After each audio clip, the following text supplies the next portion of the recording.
1 2 check check check 1 2 check check check 1 2 check check check. Mm-mm-mm-mm-mm. Boom. What's up, everybody? Welcome to the Shannon Show. Today is Wednesday, February 26th, the last day for the month. February 28 days. Mm-hmm. Mm-hmm.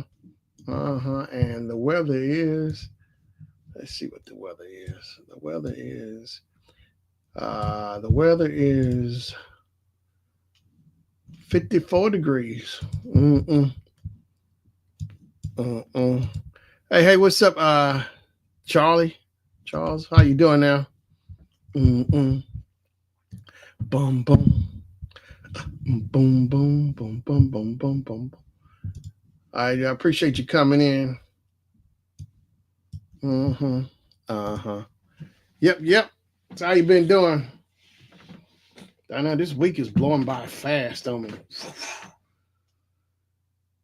I tell you what, the day's going by quick. My Girl Scout cookies are going down real quick because I ate them up too fast. Mm-hmm. Uh-huh. Mm-mm. Mm-mm. Mm-hmm. Mm-mm. Mm-mm. Uh-huh. Uh-uh. Well, all I know is football season is over. I had enough. I had enough of football season. Goodness gracious. Seems like it lasts so much longer than normal. I don't know. I'm over it. I'm over the season.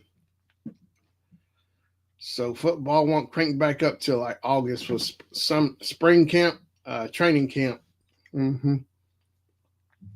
I ain't really been keeping up with basketball. With March Madness will be coming soon, but uh uh uh March Madness. Mm-hmm. Mm-mm. Good old March Madness. Yeah, March Madness will be is right around the corner. And of course, so this fall, when fall comes around for football for college, Carolina is going to be back on the map with Bill Belichick as the head coach for Carolina Tar Heels. Bill Belichick will be this will be his first season coming up in the fall. Hey, what's up? So Chuck. Hey, what's up, Jordan? Jordan Clark, how you been doing, man? Appreciate you coming in. So as y'all come in, I appreciate you click the hit the like button and share me out if you could. Mm-hmm.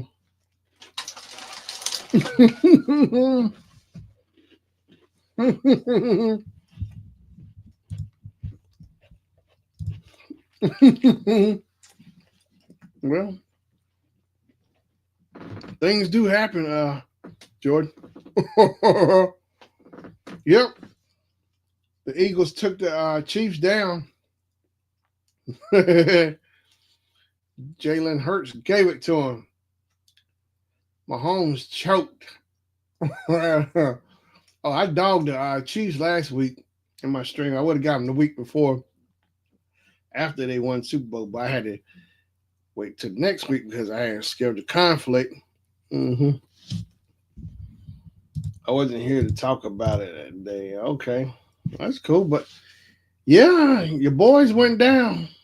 Your boys went down. The Chiefs went down. They couldn't handle it. Mm-hmm. Maybe it come from Mahomes thinking, it's just gonna come easy for him. And look what happened. He thought he had it in the bag, and whoop, look who come out of nowhere and take it. Jalen Hurts and the Eagles. Fly, Eagles, fly. Mm-mm. Fly, Eagles, fly. That's right. Mm-mm. Well, they gave them to him, and the Chiefs didn't score to the third quarter, and the last quarter, like sympathy points. I think the Eagles kind of said, "Hey, let's just let them get something, so they won't go home crying." Sympathy points. Derpy Entertainment, how you doing? I can't believe the ungrateful Eagles in the city supposedly brotherly love toward the city toward the city. Oh yeah, now that was messed up though. It's like, hey, I know it's competition and everything, but there's people just they like to go too far with it. It's still just a game at the end of the day. But now I understand the competitiveness. Don't get me wrong, but it's like some people just take stuff too far. Like they take it real personal losing that. Now to me personally, lose. If I lose, I just lose, but it ain't personal like that where I'm just gonna do something crazy like that. No, I just go. Basically, I just go on to the next thing. And, it ain't that deep for me, but there are people like that for real. They get so consumed from it. Like just take over everything. Just the common sense just I don't know went down the drain or something. So they just act up. Oh my gosh, it ain't that deep. Well, to me, it ain't, but that's just some people. Y'all saw most Chief fans out here, man. I went to my first sports bar. And people was fighting. Balls were thrown. And say what? Are you serious, man? It was a great outcome, but a terrible Super Bowl in general. Yeah, that's how people are, man. You know, and that's another thing I brought up before one time. Like, so Derpy says, probably had their house deed on bit. Jordan probably why they threw it. Yeah, some people just can't take a loss. I mean, some handle it better than others. It's always been like that since what beginning of time or whatever when competition started. Some can take it better than others. Some just can't. But I'm a trash talk and have fun, but it's never serious like that. Never, never, never. But I brought it up one time before in the stream. Like parents, I've seen on news where parents attending the kids' sports games, like football game. Little leagues. Parent got upset because he didn't like how the ref was calling the plays, the coach or whatever didn't like how the plays were being called. It turned into a altercation. No, even worse, it became a shooting. Somebody, the coach ended up getting killed because the dad or whoever on the other team didn't like it or whatever. I'm telling you, because it's either his son didn't get enough time or what. It's like, my gosh, now the coach has to be the coach. I know every parent feel like that. They child the best. What?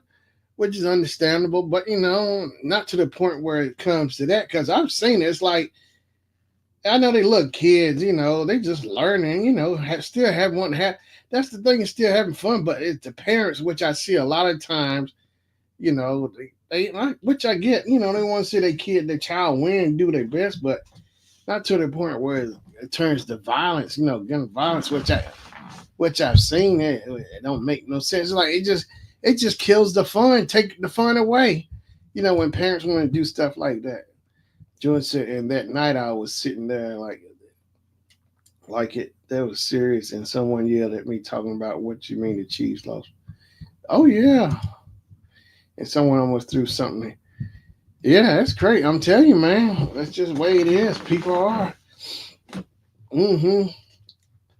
But yeah, like I was saying, it was crazy, man, how the parents at the game they turned to an altercation and end up killing the uh, the coach for the other team, for the kids' little league team, end up getting killed over because the parent didn't like how the plays were going, the call, and the child didn't get enough playing time, all of this and that. It just don't make no sense to me. It's like I think sometimes, like maybe the parents should just stay home, if they, because it's like for some of them, who take it that serious, like watching the game on TV, they so competitive, they get so wrapped up into it, they just forget it's just a game, little kids playing, but they take it too far. It's like it messes up for everybody because they just don't know how to act. That's like, yeah, I guess you think the parent is the child and the little kids just like, I'm sure that was traumatizing too for the little kids to experience that a killing at a little leagues game. Like, man, it's just messed up, man. That night I was sitting there like that. Somebody, oh yeah. So I went to a sports bar too, and someone passed away because someone had. I know, man. I've seen it all the time, but that's just how people are. It's like that's why I don't like being in crowd, events like that because I don't care what. It's always got to be somebody just has to cause discomfort because of their feelings or whatever. It don't matter. I'm telling you, man. And that's the thing too. I know over time, it's like in the last 5, 10 years, people are just more sensitive than ever. It's like when I remember growing up, competition. If you lost, you lost, but you learn how to lose too. Not just win. You have to learn how to lose too and take it. Be able to take it just as well losing than winning. Be able to take it. Be able to take the loss and just deal with it and just make you get better. Like look at the past athletes. Like look at Magic Johnson. He talked about how Larry Bird and the Celtics used to beat him. He lost at it was the '86 NBA Finals. The Lakers lost to the Celtics. Bird won it, and Magic was telling that story. Isaiah was there. It's like over the summer, Magic was just taking. I think it was Magic, Isaiah Thomas, Mark Guire, his buddies he played basketball with. Magic was just taking it out on them, because that's just, he's so competitive, because he was so hard on himself, but, that made him look into, guess what, soul searching, made him want to step up and play better coming back in the season. That was just more motivation for him to play better and do better. And sure enough, came back 87, 86, 87 season. The Lakers won the 87 and 88 NBA championship, But I would think it'd be motivation, but it ain't like that these days. Somebody or whatever lose, whatever they take it to the point of personal where it has to get violent. Hey, what's up, Max Charles? How you doing, man? Charlie said, and I saw someone protest. We hate Chiefs. So I'm like, well, dang, yeah. I'm back working at the sports bar. That's cool. But yeah, I mean, I understand the drilling gets to going. That's part of the game. The drilling is going. It'll be trash talking, compete. Because two players are fighting for the same thing. You trying to beat me? I'm trying to beat you. Somebody got to lose. Somebody gonna have to win. I mean, that's the art. Competition. Athlete, but not to the point where you're not really trying to really physically hurt somebody. But you both trying to win. That competition. That's the way sports are. But not like that. But that's how some people are, man. It's like it takes all the fun out of it. It's like it make you don't want to go out to games and stuff because people like that, mess it up because they just don't know how to act, it's like, do they belong at a zoo somewhere? Act like wild animals. That's what it is. No home trainer. I don't know, but that's how they are, and like I was saying, people are just more sensitive today than anything. Like the slightest touch, you bump them or whatever. Oh my gosh, it don't take much. It's like people are easily triggered more than ever, and it don't take much. It's like some just can't handle it. They don't. If they get embarrassed, their feelings get hurt or whatever, they retaliate. It's like, my gosh, man. Or like let's see, Max said, I remember one thing when I was at the sports bar working, someone had a weapon. And, oh wow, that's crazy, man. Yeah, man. Yeah, it don't make no sense, but I'm telling you, that's how it is. Or like another example, they had that Madden football tournament every year, like a couple of years back, and they have the Madden tournament wherever it's held every year. And the players talk trash, real big smack talk to each other while they playing in those tournaments. You could just smack talk the player. And that's the thing is too. You also got to be able to have tough skin, thick skin too. When somebody trash talk, you can throw it back at them. Everybody not the same. Some just let them talk, go ahead, don't bother them. But this one incident a few years ago, I saw it on the news. The guy been coming to the band tournament for like so many years, but this last year, I guess it all built up. They said he left, and then he came back and he started shooting up the place. It's like he took out, he came through like that. Like the commentators were talking. Next thing you know, it just broke out with shooting, and then next thing you know, boom, a few people were killed. I think he ended up killing himself, whatever. I was like, my gosh. And it's like, and that's the thing, it really wasn't much security because I guess they figured, it's always been, all right over the years. They just didn't never expect nothing like that. Maybe if there was security, it wasn't really maximum security, like really light security, if that much, But I was like, man, I said, wow, man. It was reported on the news too. 6 Eagle fans passed tonight because the Chiefs fans don't know. Yeah, and that's the thing, man. It's just so, yeah. Even the Chiefs lose, man, it's still a game. It's not like they can't come back and win next year, but some people are just so caught up in it. They mind they just so caught up in it, consumed by it, they don't know how to handle it. And that show you right there. And it's just, more sensitive people than ever. They just don't have thick skin like you used to. So I had know someone who harmed himself because the Chiefs lost. I could. For me, I mean, just the mindset. Everybody's just different. The way it's like, man, and it goes back to like going to the grocery store, or going in the parking lot. And I noticed it too. People are fighting over parking spots, especially the handicap spots now. It's like you go to Walmart or Kroger. It's like the way I remember it, you would see some people who might need it, like their van access or whatever, handicap, but you see it all the time now. The handicap spots are always filled up, and you see people always constantly fighting now over the handicap spot.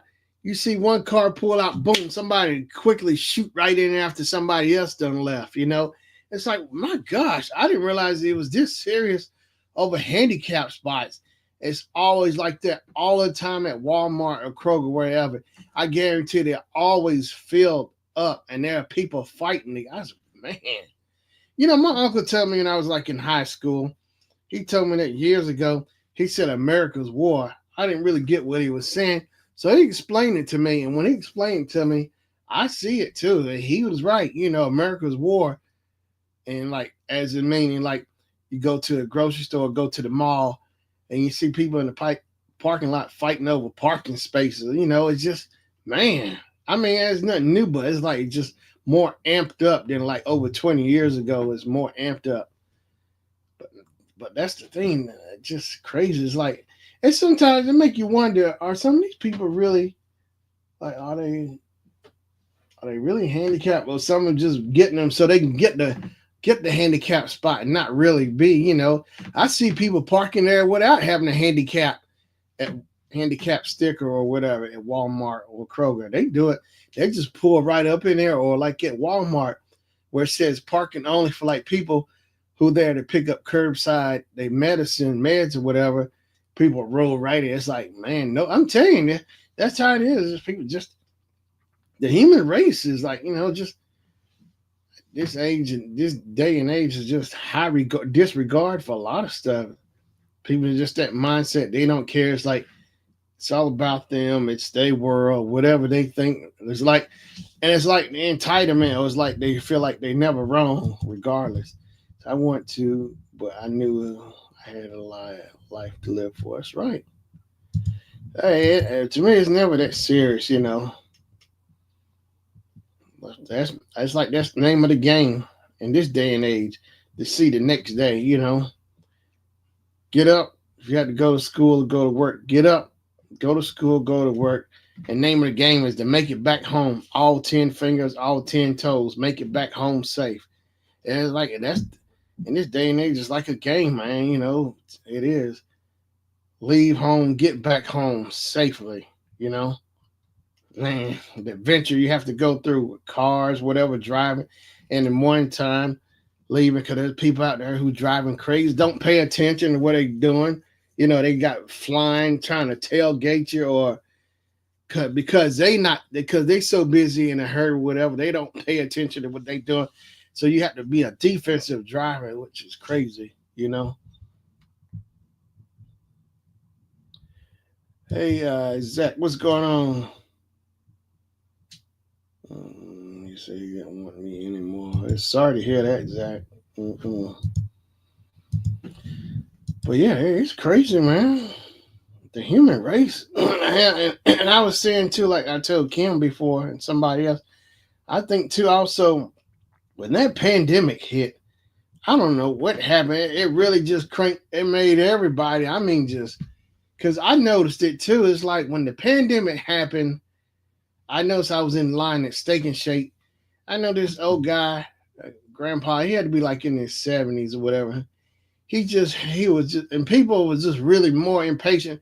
Pops, he was just honking his horn at me, like wanting me to hurry up.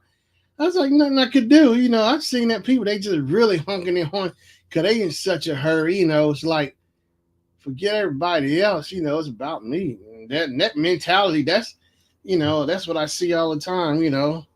And I see there's like this sloth mentality.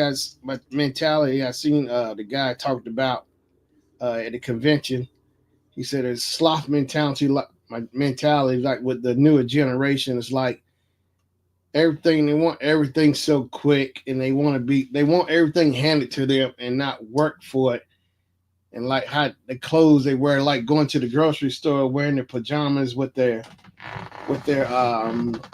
slides on, the what's the little shoes, the rubber shoes with the holes in them, Crocs. I see that all the time, or flip flops. It's like the that mentality. It's like so like just everything is just so hard. I even had some people at work tell me they like around my age and like younger kids, they working like 18 and 19, they complaining that everything is just so hard. It's like, oh my gosh, really? It's just so hard. I mean, of course you have to work hard, at the job and work hard, do a good job, work hard, but and I've seen that all the time. It's like everything is just so hard. It's like, man, I said a lot of people, those ones I worked with, younger than me, they wouldn't have made it. Me coming up like working like, or my folks, their generation, my grandma's generation, they wouldn't have made it. They would have not made it. Mm-mm. Now I know where I'm. Sorry to hear that. Oh, it's right. Oh, yeah, it's raining. Oh, it is raining. Okay, hopefully it'll stop, Zach. But yeah, it's crazy though, man. Yeah, but that's what the guy said. Like it's a sloth mentality. Just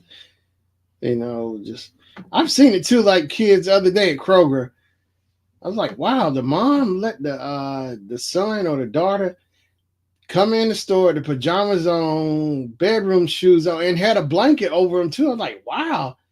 It's like, do these parents even really care? I don't have. Yeah, that's crazy, man. It's like, wow, Mm-mm-mm-mm-mm-mm. But yeah, it's crazy, man. It's always that mentality, like me, me, me, me, me. It's all about me, me, me. I want whatever I want. And like the boldness with people too, like those guys who broke into that celebrity athletes, whoever house it was, they were bold enough to take the pictures with them stealing the jewelry, and they put it on Facebook or whatever. But I think they end up getting caught. But I was like, man, I'm sure their parents are proud of them. Mm-mm. Yeah, I'm sure someone come along. Don't worry about it. It'll work out, Zach. You know. Mm, yeah, it'll work out. Mm-mm. So I mean, it was just like that. I mean, 'cause I know you were just happy with him or whatever. So I mean, they just let that happen. Just let them kick you out or whatever. The adoption agency, the adoption agency knows about that. I mean, if that's the case, I mean, just kicked you. I mean, what is there more to it? I mean, was it reported or whatever?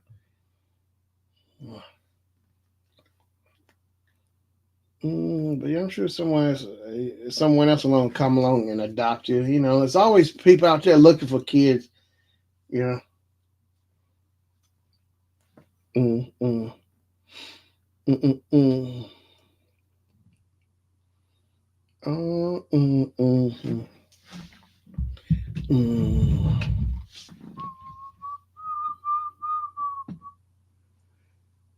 Mm. But yeah, I tell you, this is a world just. And, you know, when I was like in elementary school, my grandma, I didn't understand it what she was saying, but she said the Bible.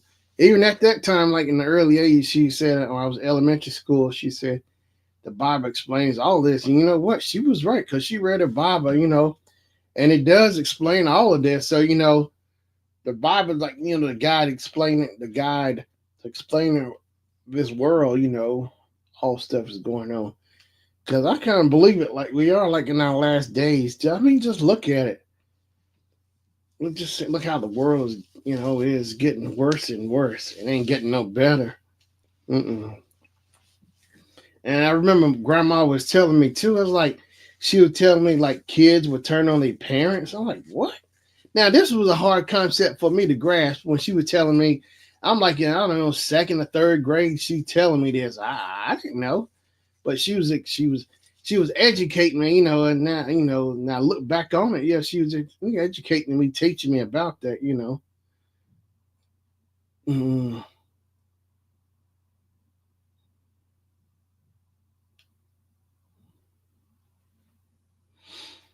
Mm, so basically, he hit me and it was child abuse, and he yelled at me, and I called the police.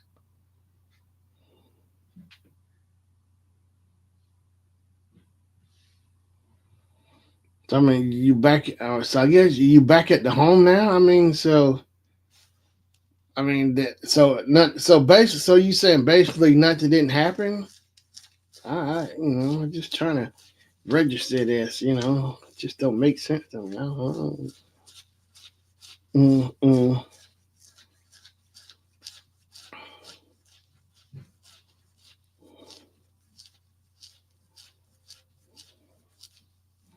So I mean, that was it. He just kicked you out. So I mean, so did adoption agency people say anything or do anything, or I mean, was that just it? I mean, that was all that just happened. I mean, nobody he didn't get reported. I mean, I'm just trying to make sense of this. Just feel like something is missing. It's just I don't know. Some of them don't add up. I don't know. Mm-mm-mm. Well, that's good. Adoption agency, check it out. Cause yeah, well, hopefully things will work out. And if that's the case, everything works out. Like maybe it just wasn't meant to be. You'll find a better home. You know. Mm, mm, mm, mm. Mm, mm, mm, mm. Yeah, you probably are scared. It can be a scary thing, you know. But yeah, you just pray, Zach. You just have to pray, man. You know, that's what my grandma told me, man. You just gotta pray, you know. Ask God to watch over you. You know what I mean? Yeah. You know what you should do? You should get a Bible, Zach, and start reading it. You know, start with Genesis. Start reading about God. You know, get closer. You know what I mean. That's what I learned. You know, start learning. You know, start early now. You know, Get a Bible and start reading it. I know they have like different versions of Bibles. They got like Bible apps and stuff, and like it can give you interpretation, interpret it, make it easier to explain. You know what I mean. You should start doing that. Get a Bible. They have it like for kids. And for people. They help them understand it. What was each like proverb or saying meant. Make it more easier. Well, I'm sure you can. The adoption agents is like a counselor, someone you can talk to. Surely it's got to be somebody you can ask for a counselor, somebody to talk to. Mm-mm-mm-mm. Yeah, it can be scary. I'm sure. 14. Yeah, it can be traumatizing. But just see if you guys a I'm sure that place there's a counselor somewhere you can go talk to. Mm-mm-mm-mm-mm-mm.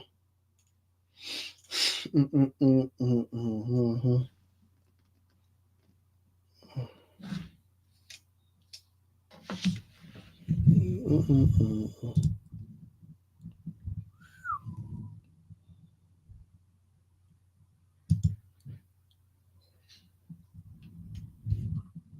I'm actually on the phone now with them.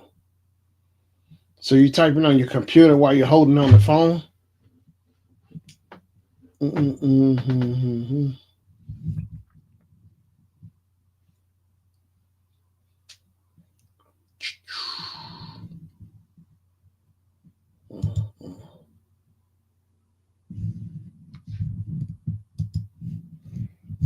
Mm-mm-mm.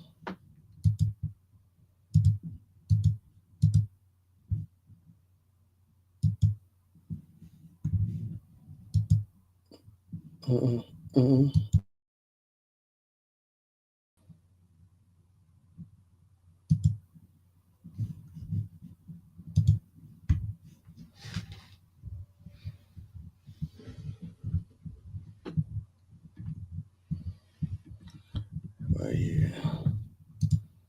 But yeah, I said this.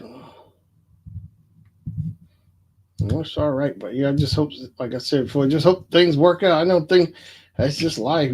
Things do happen. Hopefully it'll work out for you. Get better. Like I said, you should start praying too, Zach. Prayer work. It really does.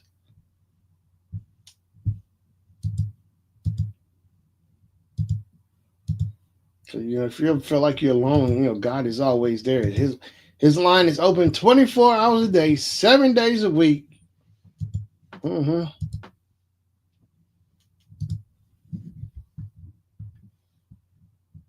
Mm-mm. Mm-mm.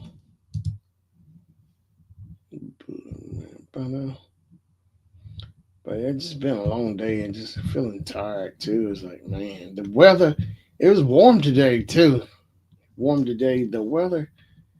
I'm so glad the cold went away. It's warmed up. I think it's supposed to be much.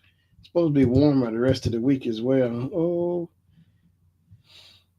yeah, the weather is a lot better than it was last week and the last weeks before that. Mm, mm, mm, mm. Oh,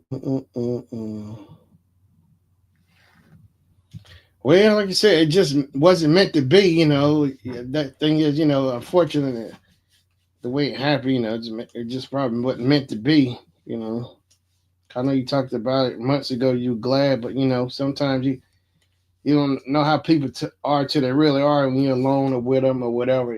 Things come out. So unfortunately, the way it happened, so hopefully be safe. Things will work out. You'll find somebody, much better. So just maybe just look at it. Probably just wasn't meant to be. You know, that's all.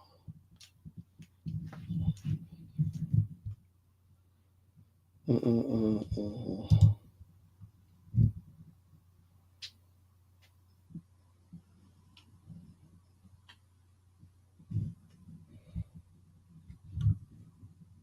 Mm-mm-mm-mm-mm. Oh, mm-mm. Yeah, the week is flying by too. It's like, man, I can't believe these Wednesdays roll up too fast on me now. Mm, mm, mm, mm, mm, mm, mm, mm. Football season over. I'm so glad. I'm so glad. But it's still unfortunate about the way it went down the celebration. Some people just can't handle rejection and losing. They're like it's just the end of the world when they lose, when it comes to sports. It's like, man, it's not that deep. I understand competition, but my gosh, but man, I can't take it when people do that. It kills the spirit of the fun of the game. People just want to enjoy something, relax, but no, because some people they so hurt. Their feelings are so hurt from losing. They just, I think maybe that's what some people were never taught how to lose. They just think win is not everything. It really ain't. It feels. Oh, don't get me wrong. It feels good to win, but you also have to know how to learn how to lose too. Can't have one without the other. That's just how it goes with sports. The world of sports. You know, because if you never lost and you learn how to lose, I mean, if you learn how to lose, so then you know how it feels to win, how it feels to lose. Have the experience of having both. You know, can't have one without the other. But look at Deion Sanders. He liked to win, but he didn't like to lose. But he came with the Falcons, and look how he did. He had to show them how to win. He was just a rookie, getting all those interceptions and stuff. But he ended up leaving. He did get him to the playoffs, but he ended up going to getting traded, going to the 49ers. He ended up winning the Super Bowl with them. Yep. Deion Sanders. Oh yeah, that's right. Deion Sanders' sons, Shador and Shiloh. I know Shador for sure should be in that combine. And Shiloh, and of course Travis Hunter, the Heisman Trophy winner of the year, is going to be there at the NFL Combine. I'm just curious who's going to be the first draft pick, first round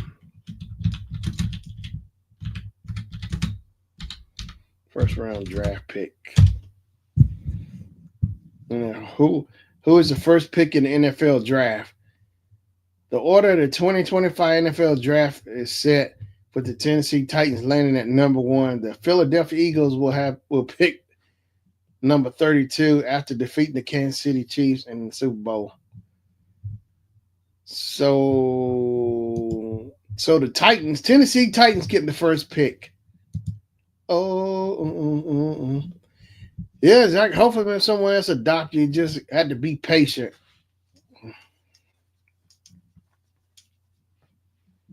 Well, that's good. They take him back. Well, it's good. Good deal.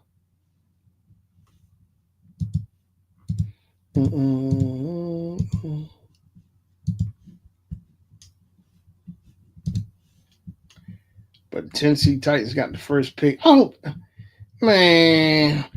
So I know Travis Hunter and Shador are going to I'm sure they're going to be in the first round. I'm sure, yeah, Shiloh's going to those ones I want to see from Colorado. Oh, I got to check see if the Tar Heels got anybody coming into the draft. Rich Eisen on the intrigue surrounding the Titans' number 1 pick in the NFL. Is Shador? What is it? Shador Sanders.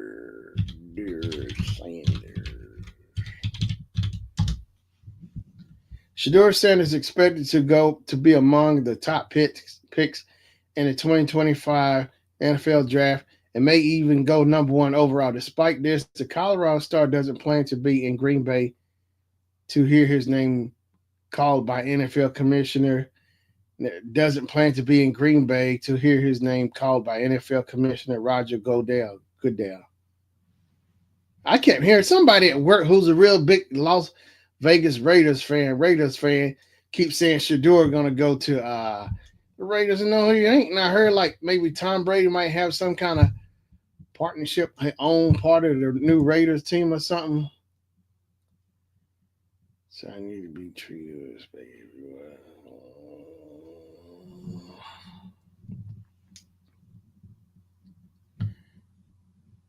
Yeah, good point, Zach. Yeah, yeah, you got to. That's a good point. Pat Schumer lays out reasons Browns should draft Shador Sanders. Say what? Wait a minute. 2 days ago, New York Giants mock draft 2025. Giants land Shador Sanders. Uh oh. Shador should go to the Broncos. Shador Sanders headlines top 2025 draft quarterbacks. He could start. He could start for you next week. Shador Sanders NFL draft scouting report, NFL landing spots, pro comparison, and more for Deion Sanders' son.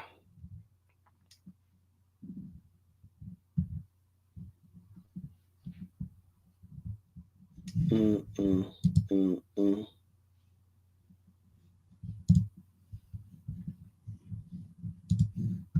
Yep, Shador Sanders in the beginning. In the beginning. Shador is 23 years old, 6'2, 252 pounds, son of Pro Hall of Famer Deion Sanders. Position number 2 quarterback, overall number 24 prospect ranking. Wow. How about Travis or is it going to be Travis Hunter, number 1 pick? Travis Hunter.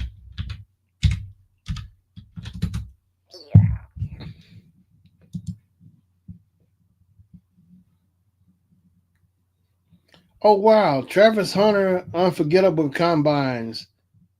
Hunter eyes historic two-way role in NFL, igniting draft buzz. Oh, he's going. I'm sure he's going to be a big buzz for him at the combine. Him, especially because he plays. He's cornerback and wide receiver. He plays both sides of the field, so that gives him an advantage. Travis Hunter landing spots, ranking 5 best fits for the top NFL draft prospect, including Giants and Patriots. Wow.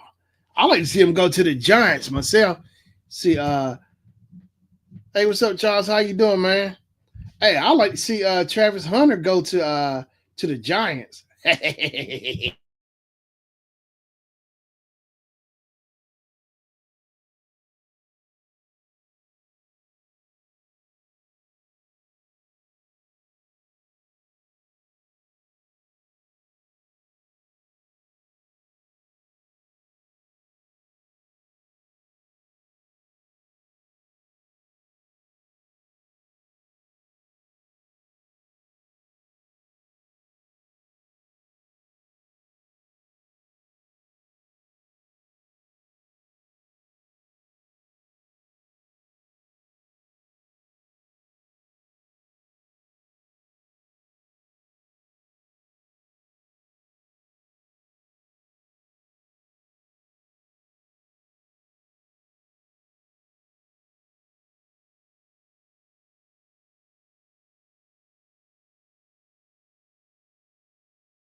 Charles said it's, he's getting it worked out. He had some trouble. Got his what is adoption parent, whatever. So he had some trouble. So now he's getting it worked out, getting going back to the adoption or whatever. Yeah, it's unfortunate the way it happened. Yeah, I was explaining to him. It's just what meant to be. Just the parent having a abuse or whatever. Just what meant to be.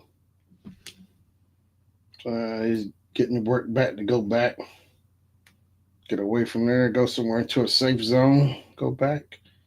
Mm, mm, mm, mm.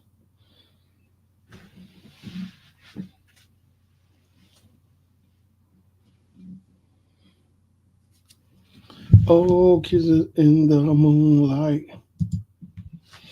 But yeah, I think Shador should go. No, or Travis Hunter should go to the Giants. I know who the Patriots. The Patriots should get the worst picks coming in the draft. The Patriots should get the worst picks in the draft. mm-hmm. Okay.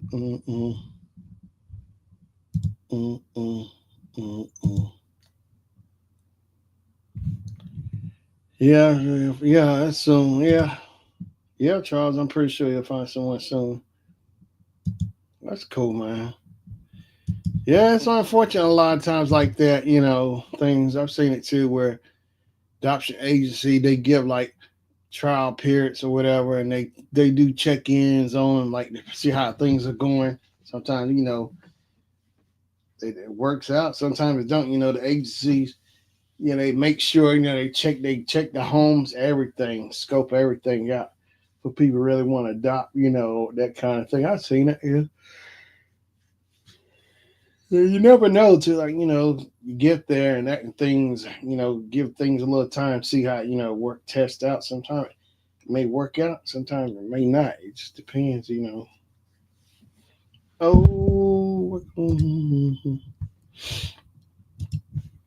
but yeah, I see a lot of times like adoption agencies, people want to adopt new babies. They like to get newborns, like they maybe like a few weeks old or a few months old.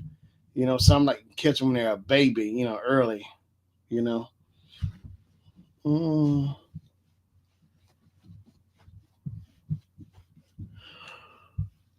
that kind of thing. Oh, or like when I see like look at Shaq. His mom, had Kevin, but his real dad wasn't really around. I guess didn't really want nothing to do with him. You know. Well, he the story growing up. So when his mom remarried, she married Philip Harris. He was like a military. He was a sergeant. Philip Harris, a drill sergeant, whatever. And it's crazy. It's like when Shaq got famous, when he got into the NBA, like he was real famous because they had like a talk show like back in the early '90s, parents of famous kids or whatever. And Shaq was on. They brought up Shaq, and the guy who was Shaq's real father, he popped up on there. I said, man, he showed up. It seemed like it's always like that when the parent was never around, and they have nothing to do with them or whatever the situation is. So when the child gets famous or whatever, then they come out of the woodworks. Oh, and my child and all that they claim it, but like versus the mom, and the stepdad taking care of him, but he just popped up out of nowhere. That's what it seemed like it came out to me because Shaq even said he didn't want to have nothing to do with his real dad. He didn't. He said Phil was his dad. He made a song that Phil is my dad. Phil Harris. Yeah, said Phil is his dad. Mm-hmm.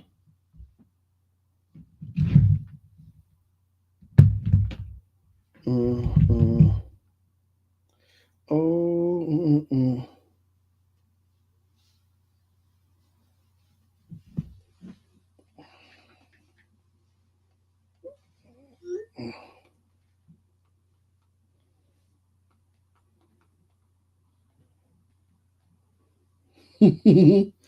Yeah, but yeah, it's crazy.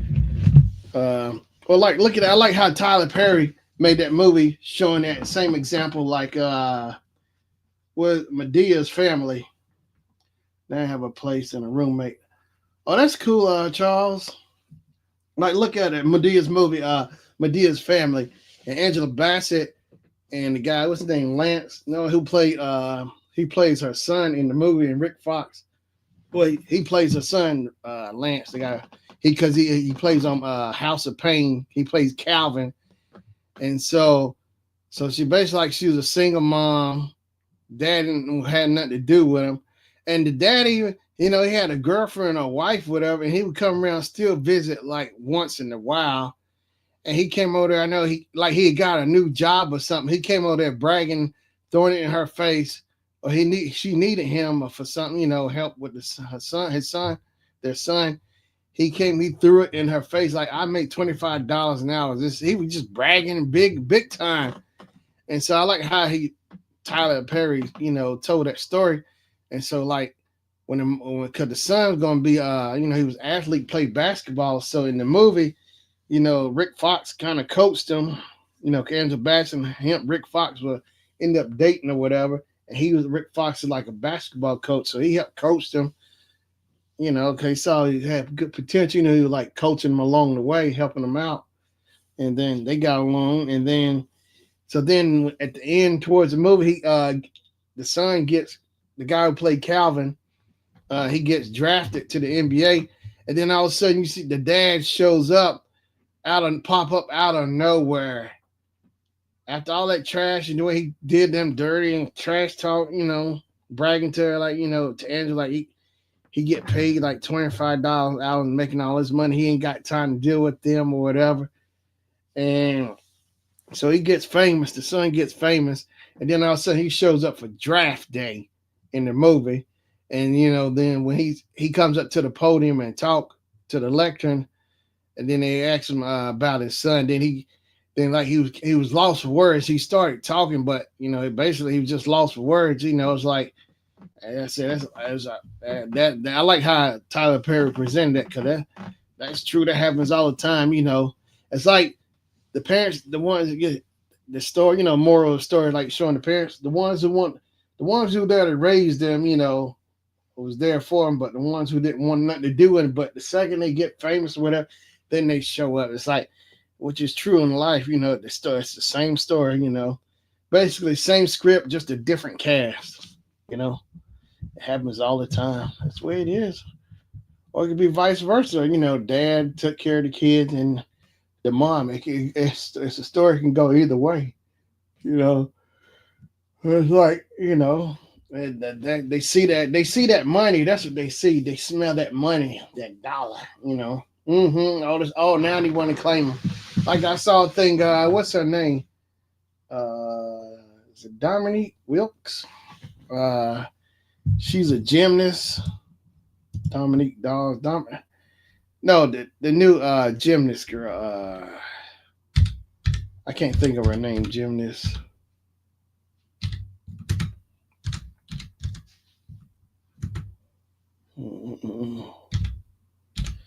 Cause matter of fact, I saw something. Gymnast.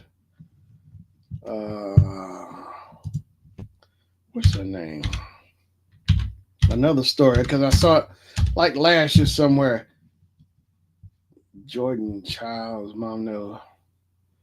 No, is it Dominique?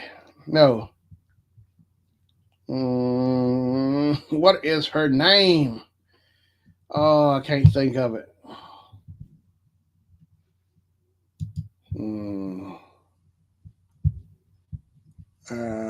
Dominique, not Dominique Dawes. No, Dominique.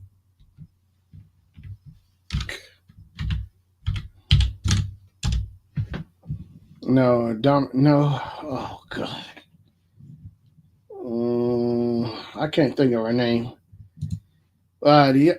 She's real famous. She's a gymnast. I can't think of her name because what it was anyway. She's a gymnast, and the mom had 4 kids with her. So basically, she was single, and the dad, they pretty much, I guess, dad wasn't around, and so I don't know where the mom. I think the mom's might have sold drugs and stuff, whatever. But So I remember watching it, and the mom basically, she was, I guess, tired of kids or whatever it was. She didn't want to have nothing else to do with them, so she wanted to take all her kids down to the adoption agency, and they would all have gotten split up. But um, their granddad saw what the mom did, so they took them up. The grandparents took them up and adopted them, because the mom wanted to get rid of all the kids. I was like, that's really messed up. So then the grandparents put the grandkids through gym school. They let them go, train, learn how to be gymnasts. And so now I forgot what's her name. So now she's really famous. I wish I could find her name. I wish I could find her name. But so now I saw somewhere last year or so on the news. Now the mom wants to get in contact with her. I was like, wow, really? All these years, So I think the impression I'm getting, the daughter doesn't want to have anything to do with a mom, because mom just gave him up out of nowhere. I was like, man, I know life and stuff can be hard, but man, that's just cold, Like, damn, man. Black gymnast. What is her name? I cannot think of it, but she's like a world famous gymnast. She's won gold medals. No, it ain't Dominique Dawes, I don't think. But yeah, the little kids, they took the granddad would have put them in gymnastics and stuff. So they took that, took the script and flipped it, made it into something positive. And look at her now. She's like biggest star. It ain't Dominique Dawes. What is it? Oh, I can't think of her name. Oh, famous.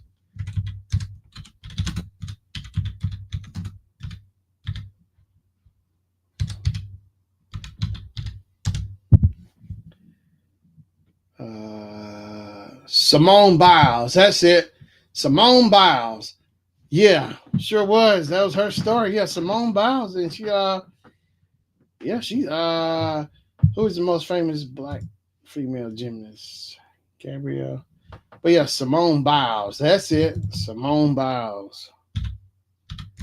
Yep.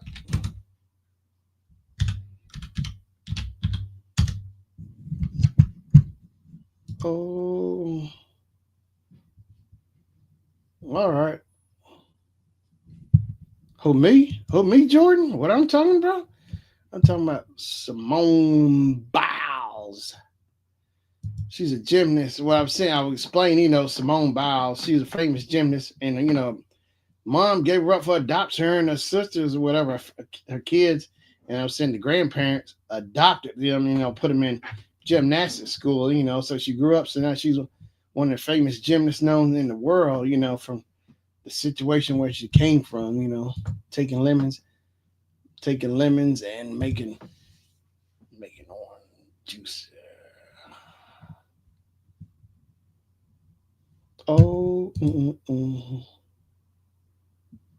you never heard of Simone Biles? Yeah, Simone. Yeah, Simone. Yeah, mama. Oh hey, how you doing, mama? Yeah, yeah, Simone Biles. Yeah, Simone Biles. Yeah, you know. Mm-mm-mm. Yeah, yeah, gymnast at the 2016 Summer Olympics, women's artistic individual all around. Yeah, she's really good. Simone Biles, yeah, real famous. Yeah, that's good, Zach. I'm glad to hear that. Kiss, kisses in the moonlight. Mm, mm, mm, mm, mm, mm, mm, mm.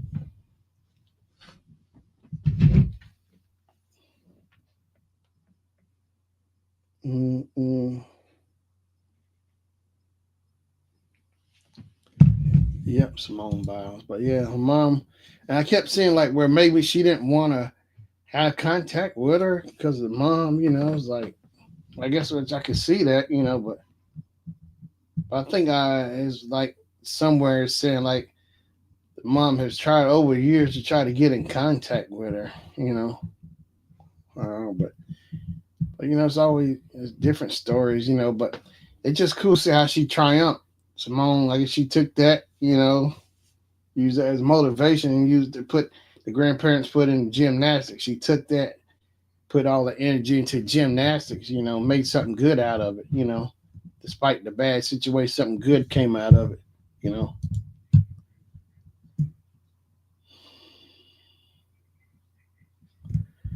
It'll be all right, Zach. Yeah, it'll work out. Just give it time.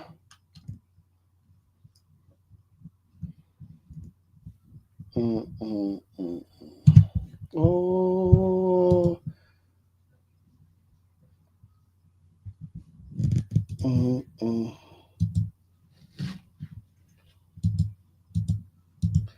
Oh, Jesus in the. Mm,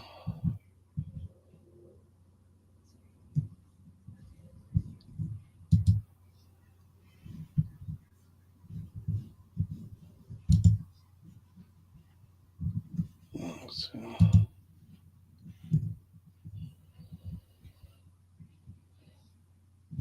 Jacksonville Jaguars get the number 5 pick. New England Patriots number 4 overall pick. New York Giants number 2 overall pick.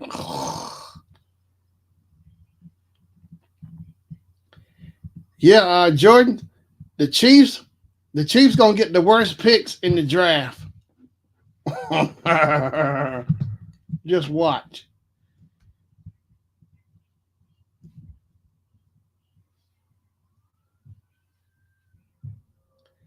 Oh, just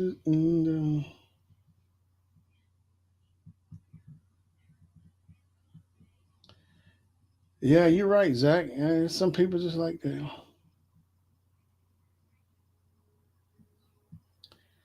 Yeah, Zach. It just some people are like that. You never know till it's like a wolf in sheep's clothing. You never know till you the real.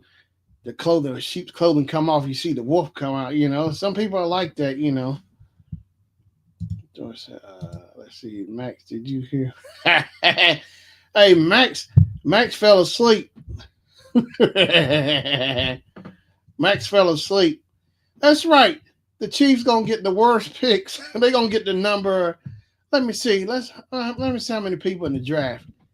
NFL draft. They gonna get like fifth and sixth round draft picks. NFL draft. I'm trying to find it. Let me see here. So the draft is on April 24th through the 25th. I mean April 24th through the 26th. How many rounds are in the draft? Rounds. Oh, what's the 2025 draft order? I don't care about the draft order. How many rounds is in the draft, man? Do any teams have 2 first round picks in 2025? No team has traded its first round pick. So all 32 teams are slated to make a day 1 selection. So I've been watching. I guess over the years I've been watching football more than basketball because I'm tired of seeing LeBron. And it's always this conversation come up: who the goat? LeBron ain't. LeBron is not the goat. I don't care what anybody say. I'm sick of it. I'm sick of. Oh, hey, how you doing? KT Shaz. Ha ha.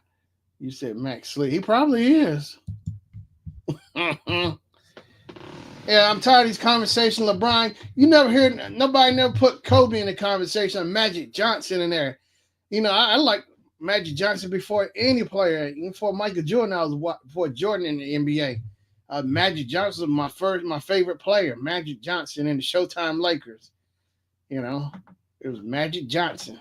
He went to Michigan State. Yeah, sure did. Magic never come up with conversations. Always LeBron, Michael. Well, my thing is, if LeBron is so much the GOAT, well, why didn't he? Why it took him forever? Look at Michael. He stuck with the Bulls and won all those championships where LeBron had to leave and come back. He came back and won one with Cleveland, but Michael retired, I guess stuff dealing with his dad, understandable. He came back. He won the first three, and then he left, dealing tragedy with his dad. Then he come back, regroup, come back and win three more with the same team.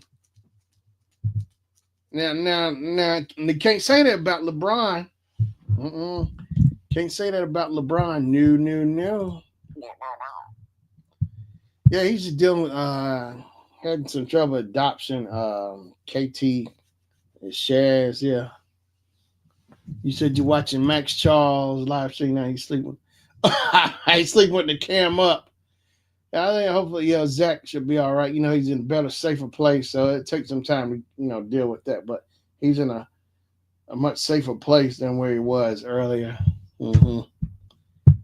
Oh, listen to the moonlight. But yeah, like football.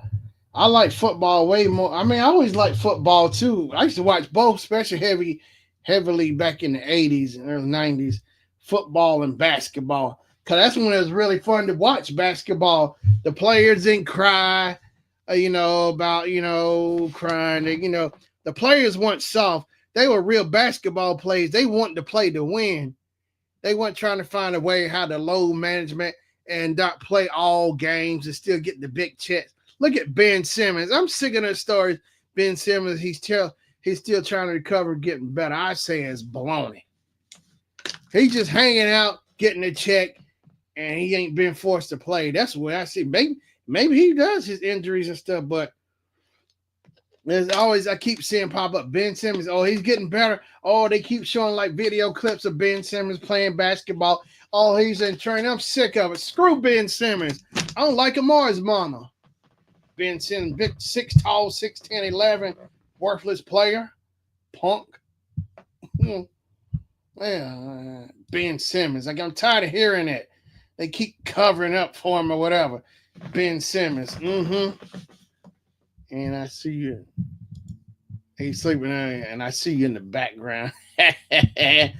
But yeah, man, Ben Simmons. I'm tired of it. Hearing about Ben Simmons. And like this and Kawhi Leonard, load management and stuff. So I can't think like with load management, they don't play but so many games and all this because they just tired. They just can't handle but so much. Man, get out of my face. They weak. A bunch of weak players. Well, I guess they ain't too tired to take them checks though.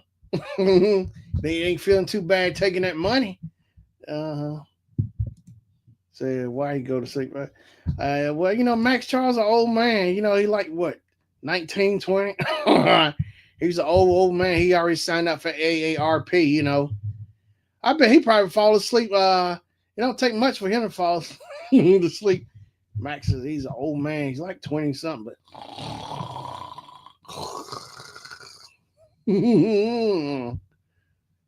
yeah. But I'm telling you, man.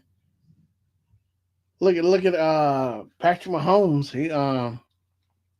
He gonna be crying about the draft. He probably want the first pick in there in the NFL in the draft too. Mahomes, he probably still at home crying with his lip poked out. Mahomes is, ain't he? Jordan, ain't Mahomes still at home with his lip poked out like a little big cry baby? Overgrown. He's an overgrown, undergrown baby, big baby. So I'm sure he went to his mom and daddy, cried on their shoulder. We lost. The referees didn't help us win. I'm sure he cried. He had a big tantrum. As big as he is, went home and had a tantrum. So his wife had to get him a bottle, some warm milk, and put it in the bottle and put it in the bottle and put it in the bed. A big cry baby. Get all those wins and just couldn't take it, just lost it. He couldn't handle it. Wait a minute, said should I click his link and say Eagles all day? Yeah. Yeah, go for it. Yeah, Eagles all day. Go for it. Yeah, go for it, Shaz. Yeah, I'm glad for the Eagles. Somebody else to win. I know people at work were hoping Mahomes so he can get another championship. Screw that, man. Screw Mahomes. Yeah. When it comes to football, yeah, I don't care nothing about him. The biggest flopper. Hey, he gonna be the LeBron of football. Flop. He gonna start probably doing flopping more than ever in next season. Mm-hmm.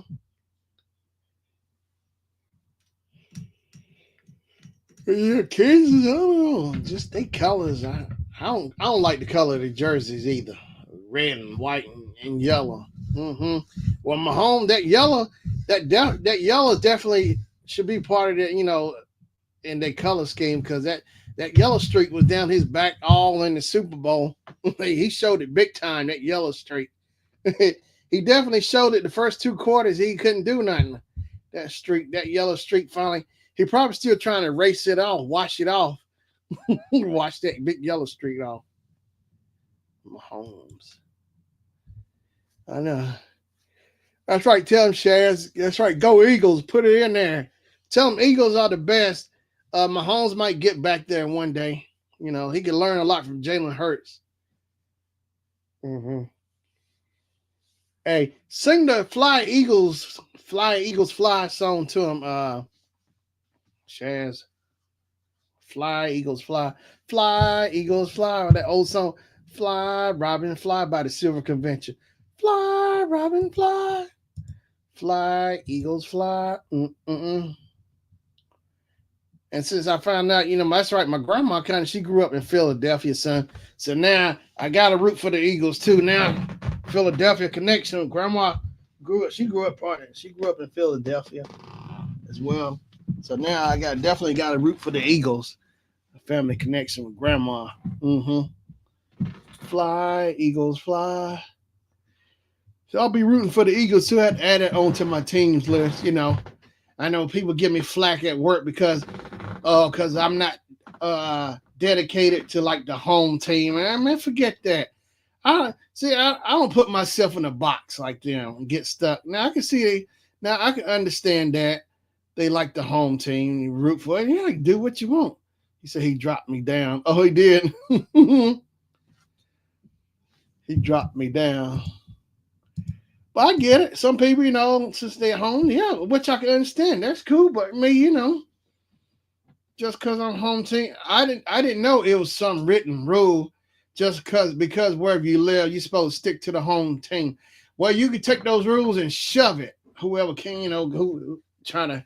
I heard people do that trying to shove. You supposed to. I ain't got to do nothing.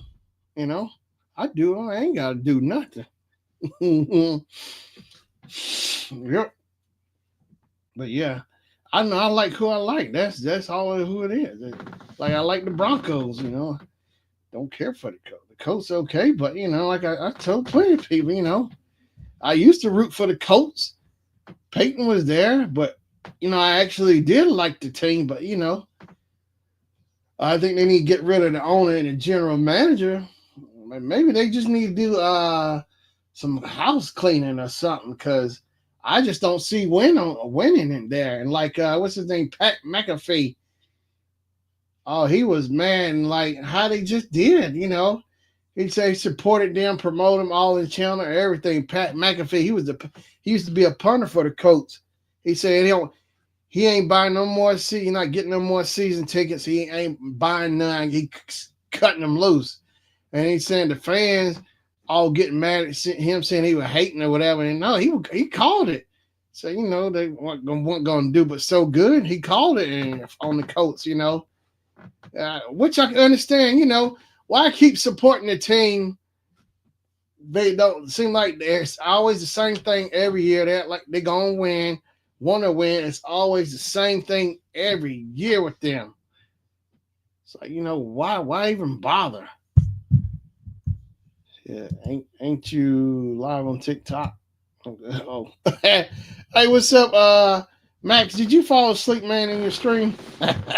You fall asleep. But yeah. Hey, back. So the Chiefs gonna get like the 5th and 6th round picks. In the draft. What do you mean, Art? Are y'all gonna get like the third and fourth round picks in the draft for the Chiefs? Y'all know y'all ain't getting no first round and second round picks. You know that. I wouldn't let the Chiefs get no rounds. How about 0 rounds? How about that? mm, mm, mm. Fly, eagle, fly, fly, Chiefs, fly. But yeah, I've always been a Broncos fan. Like saying, the coach, it just ain't cutting it, man. I'm just tired of it. It's the same stuff. Areas, I don't know. Maybe the people who on there want to win, but they just don't show. Maybe they need to go back and get the formula. The people who actually were there who won the Super Bowl, go back get Peyton. I don't know, have a coach or something. Get Tony Dungy, the ones who were there who won that Super Bowl, the last Super Bowl for the Colts. So go back to the drawing board, to the formula, the people who's on that winning formula. I just don't see it. I'm telling you, I was talking to somebody the other day about Ursay. Maybe it was yesterday. It's like I think he just cares more about his guitar collection or whatever, his guitar collection and his band, because apparently they don't see no emphasis on him wanting to really win or whatever. Because he's the owner. I'll be trying to get superstars, getting players who want to win, get the team to the Super Bowl. Yeah, go. Oh, you're an Eagles fan? Okay, Zach, you feeling better? You an Eagles fan? Good deal. Well, I'm just. That's right, Max. I'm serious. The Chiefs gonna get like the 8th round, the 10th round. But yeah, man. And Luck quit. He didn't want to. Because I was informed, Luck just wasn't getting no help. The line is like, come back. I don't know, come down to the general manager, the owner. I want to do the general manager and Earth the owner. Do they even talk or what? I think he really. To me personally, I think he just cared about his money. Maybe I'm wrong, but it seemed like that's what it seemed like to me. I don't see him trying to take none of that money and trying to get some players who want to really get there to the Super Bowl. I mean, go get some home run hitters, some stars who really want to take it to the top and win it, and not just hang out. Like what Pat McAfee said. He said the Colts probably were glad that they got eliminated, so they can go home and not have to they ain't gotta do nothing else for the rest of the season. Just get their check and just chill. Now that's the thing too. Like look at the 80s. I mean, like the football teams, 80s and 90s. All of them were trying. I think the teams were better, even though the technology is not as advanced as it was. I think the height, the quality, the talent the talent pool was a lot bigger and better. These players wanted to win. These players wanted to win. I think. I like Lawrence Taylor. I like the Giants back in the 80s too. I like the Broncos and I also like the Giants. I like Lawrence Taylor. Lawrence Taylor was the man. Him. I like the 86 Giants. Phil Simms was the quarterback. Hank Banks. That was a really good team. And then the Mets at one, I think that same year too.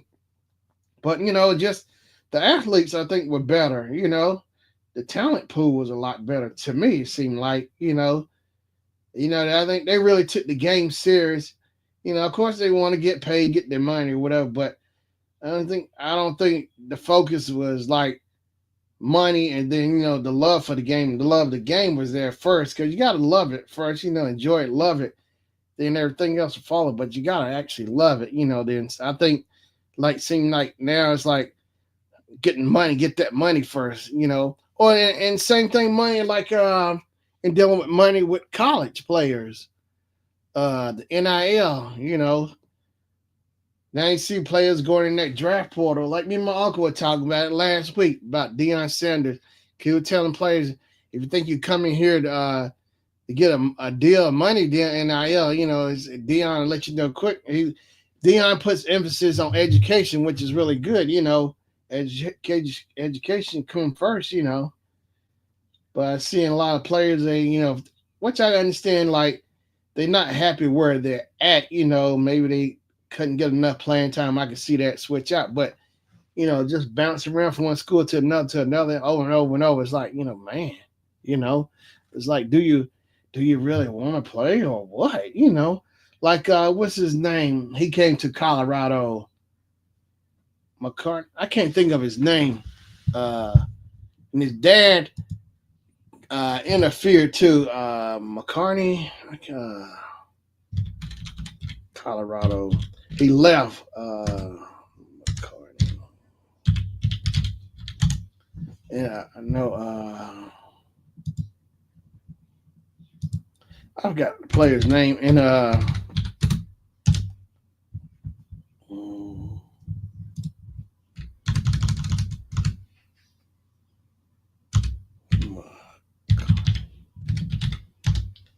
trying to find his name. I can't think of the player, but he was a big high, prospect. He came to Colorado. He played. He won, but Deion Sanders didn't let him play because what I like about Deion Sanders is like, and him being a Hall of Famer, so he take this game real serious, because he say one of the players, make sure the players, he always make sure they're doing their homework, getting their studies in, make sure, they looking at film. And you gotta check in, you gotta put film time in, study the game, learn it, being a teacher, teaching, disciplining them, and like if you ain't doing what you're supposed to do, not showing up to practice, whatever, they ain't gonna let you just out on that field, which I don't blame them. No, if you ain't doing what you're supposed to do, no, I ain't gonna let you out there, because that's another thing too, discipline. When being disciplined, part of discipline, you gotta know how to listen, take direction, listen. And so I forgot his name, but the player, he got mad. And so he left and got in the portal. I think he went down to the Florida Gators. And there was another player, mad at Deion. I forgot his last name, like Junior or whatever. And he mad because he wasn't able to get no playing time. And his dad, big mouth dad, interfered. Went on Twitter or whatever and said, my son is ready. He's ready to go. And we're going to another school. I think he went to Arizona or whatever. And went to Arizona, I think, or wherever it was. I think so, Arizona. And now I remember reading he only got maybe just a little bit of playing time. I was like, man. And like if he had done what he was supposed to did with Deion, he would have got an opportunity, because Deion, he's gonna just let you out there, show him you can listen, take direction, you're doing your homework, looking at film. Get out there and do it. He'll give you the chance. You gotta make sure you're ready. Get out there. A lot of those players they've got out there and proved it. He kept giving them chance after chance. He'll give you the chance. You do the work. Just do what he asks. That's all he asks. It ain't that hard either. He ain't asking for too much. He's just getting them ready for life. So regardless they go to the NFL, or whatever. He just, training them, learn, getting them ready for this world, But that player and his dad, though, his dad went on there dogging Deion, It's like, man. So big mouth. Oh, and I went back. Somebody had a video. They clapped back at his dad, for saying that stuff to Deion. So now look at his son. His son came in like maybe get some playing time like in the fourth quarter. And after he transferred out, it's like, but the dad said he was ready. Well, he blew that chance. I know Deion. I don't know if Deion would let him come back. I've seen that a lot of players. They get up there and they get mad or whatever. It's like man, they just want to stick it to Deion. But it's like, are these players taking accountability for themselves as well? Like what? Are they asking themselves what are they doing wrong? Is it all Deion? Is it just you? It's like, man, I know. Oh, he said, I revisit Thriller by Michael Jackson. I joined every single song. I don't know why I hated it. Okay. Hey, what's up, Kane? Anymore? Yeah, I know that. Right. That's right, Max. 'Cause I know you were dogging Thriller. You sure was. You said you didn't like the album at all. Oh, you was dogging Thriller. Didn't you say you took it and bit it and chew it up and spit it out or something? You bit the record. You bit the cover, then you pulled the record out and you just started biting it and chewing on it and scratching it with your teeth or something. You're just making all kind of scratches. I don't. You took your teeth and scratched it in record. I don't like Thriller. I hate Thriller. I don't like Thriller. What you did it with your teeth. I don't like Thriller. Mm-hmm. How you been doing, Kane? Mm-hmm. I told you, Max. Thrill's like one of the all-time records, best records ever made out there.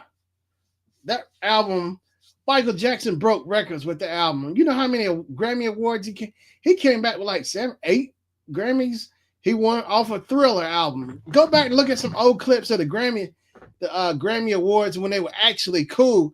I think the better stars and talent was much better back then, Mm-hmm. I said I broke I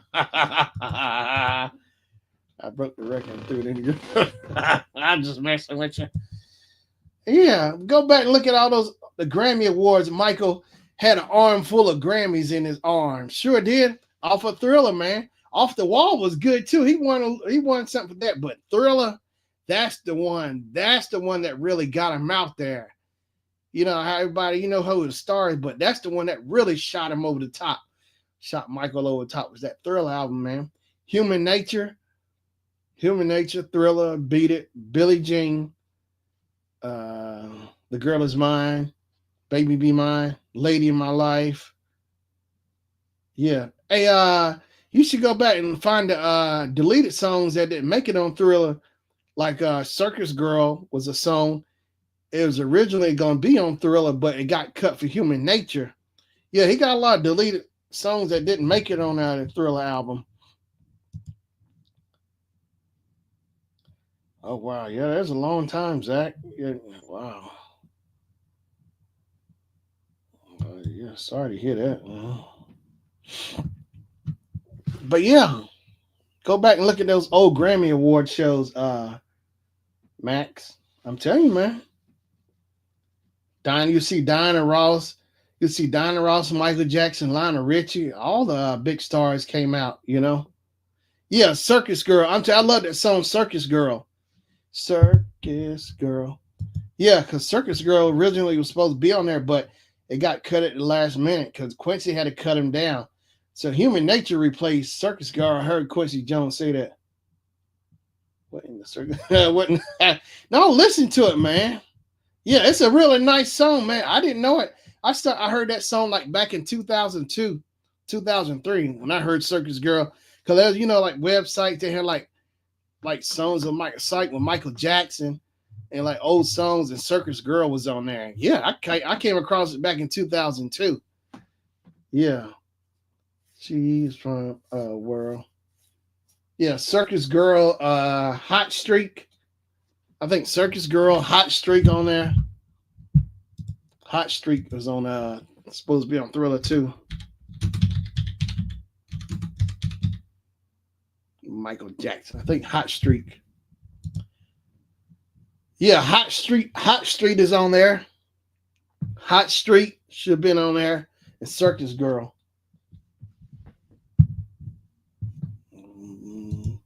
She said, I'm from a world of disappointment and confusion.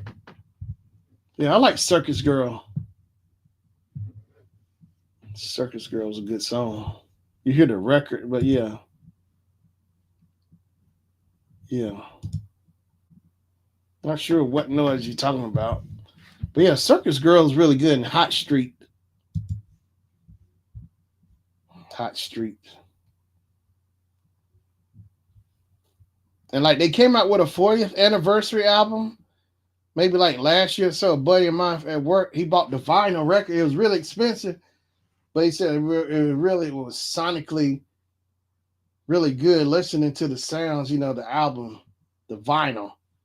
I guess maybe they redid a reissue, and now with these albums they reissue them, they got more grams than like the original. So basically, they supposed to be more durable and last longer with the extra grams, but they cost a lot more. These reissue albums, like I saw Dr. Dre's The Chronic maybe like last year or so at the store. Yeah, these reissues, I've been kind of curious about buying them, but they too expensive. These reissues, hey man, I ain't buying paying all that money. I think Michael Jackson made a Thriller Deluxe edition. I got that Thriller edition. It came out like he came out with those special editions like in the early 2000s. Thriller had one off the wall. Yeah, I bought them. I got them, and like they got like some demos and everything on there. Like you hear Quincy Jones on there talking on the Off the Wall album. He's talking on the Thriller album, telling the stories like behind the albums. You hear Rod Temperton. You know, Rod Temperton helped write a lot of songs on the Thriller album. I think also on Off the Wall, Rod Temperton is from Heat Wave. The group Heat Wave from the 70s. They did Always and Forever, Boogie Nights. Boogie Nights, get on down. We came here to party. Boogie Nights. Yeah, Rod Temperton wrote for Michael Jackson, worked with Quincy as well. As far as noise, I'm on TikTok live. Someone said they heard something. Oh, okay. I hear you. But yeah, Rod Temperton is the man. He passed away. Of course, Quincy Jones, he passed away a couple of months ago. Quincy Jones, you know, and Quincy was explaining about the Thriller album. He said there's no way you could tell that album was going to do as good as it did. You know, he couldn't write the formula for that album. You know, they didn't know it was going to be that big. You know, Thriller album. And then so then Michael Jackson also did another storybook storybook. Michael and Quincy worked with Steven Spielberg. They did the E.T.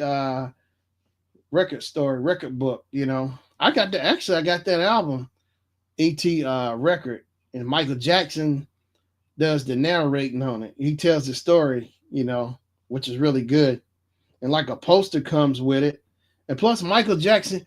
Oh yeah, there's a song on there called "Someone in the Dark." You should look that up too, Max. "Someone in the Dark" by Michael Jackson. He does that song. It's on the E.T. story record. So I'm back. I found out what the noise on the keyboard is making a weird sound. Oh, okay. But yeah, "Someone in the Dark" by Michael Jackson. Because I bought that record like back in 2000, 2002, somewhere like that. The E.T. story, the record. Michael Jackson, E.T. But yeah. But yeah, Quincy said Spielberg thought it was a good idea. He come to him and Michael and make a storybook record for ET. It did good too. It's sure you can find it on eBay, a copy of it. Yeah, I have "Someone in the Dark" saved on my phone. Oh, nice. Yeah, I'm telling you, that's a really nice song, "Someone in the Dark." And you hear ET in there.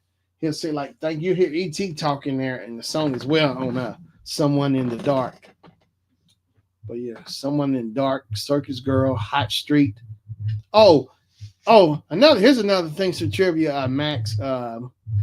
With Thriller, I told somebody the original, it wasn't Thriller, it was Starlight. Oh yeah, Zach, you like Bad? Yeah, Bad and Dangerous are good albums for sure. But I was saying about Thriller, it was originally called Starlight. You can find the demo on YouTube. You hear him say Starlight. The music is the same, almost pretty much the same laid out. But of course, they polished it up the way you hear Thriller now. But it was Starlight, and the words are a lot different. But originally, it was called Starlight. They end up changing it to Thriller. Yeah. Oh, you don't like Circus Girl? Okay. Zach said I like Bad and Dangerous. Now, Bad was bad. That's the last album Michael and Quincy worked together on, was the Bad album. But then Michael, I guess he hired Teddy Riley to help him produce the Dangerous album. The Dangerous came out like around 91. But Bad came out in 87. I remember that clear as day. Because I remember me and grandma were talking. See, grandma, she was big. See, my grandma liked a lot of the same stuff too. You know, a lot of music. My mom, my folks, she like a lot of the same stuff. But grandma, you know, she liked a lot of the same stuff. Music, you know, she had I think she had Michael Jackson's Bad out when I was Uncle Doug. Yeah, she loved Bad. She loved I remember we were talking about it, cause we knew Michael Jackson they were gonna premiere the Bad video on MTV or whatever. I remember after the first day of school, I got home after school and I remember calling grandma, we talked about it. She said, did you see grandma the premiere of Bad? I know she did. Of course, you know, she had a VCR, so she recorded it. She recorded the video Bad. Yeah, that was a bad song. That album Bad was really bad. Really, it was really, really bad. Why would I listen to something similar to Thriller? I'll just skip Starlight. I'm saying Starlight was the original before it became, you know, Thriller came, and that was really actually Thriller before, you know, it they changed it up and polished it, but technically that's Thriller. The original it was Starlight before he changed it the words to Thriller. You know, so I like the demo, you know, how they were getting it worked out, the demo. Never heard it. You never heard the Dangerous album? Oh man, Remember the Time? Magic Johnson's in there. Remember the Time. Eddie Murphy's in the video. Remember the Time. Dangerous. That was a really good album, that Dangerous album. Dangerous. But that Bad album had Bad on it. I Just Can't Stop Loving You. Just Good Friends featuring Stevie Wonder. Leave Me Alone. Liberian Girl. Liberian Girl. You changed my world. Liberian Girl. Speed Demon. I love Speed Demon on that album. Pull over and get your ticket right. What else was on the Bad album? Oh man, of course, one of his biggest hits was Man in the Mirror. Yep, Man in the Mirror was a big one. I'm looking in the man in the mirror. That's like, man, that video ran forever. So I'm confused why I didn't just leave it alone, leave it as Starlight and left that alone, but change it to the. Yeah, I guess because I guess they wanted more edge and make it, give us something more pop to it, a selling, make it, change the title of it so probably sell better saying Thriller than Starlight. The word Thriller itself, like, what's this Thriller? Then versus Starlight, maybe Thriller gave it more. The title gave it more of an edge than Starlight. The way I look at it. But yeah, Thriller. Oh yeah, and of course on Thriller, what makes it really good, it had Vincent Price on it. Vincent Price. Can you dig it? I like Vincent Price. He comes like actor from the 40s, 50s, House of Wax, all those horror movies. Vincent Price. This is Vincent Price. That's what made the album good. He does the talking in the Thriller video. Of course, the video was directed by John Landis. You had Ola Ray in there, and Rick Baker did the effects, all the special makeup and effects. Rick Baker is one of the zombies in the graveyard. Rick Baker. Let's see here. But sounds similar. Yeah, you can hear it in there, the Thriller. Most of my songs sound similar. Okay.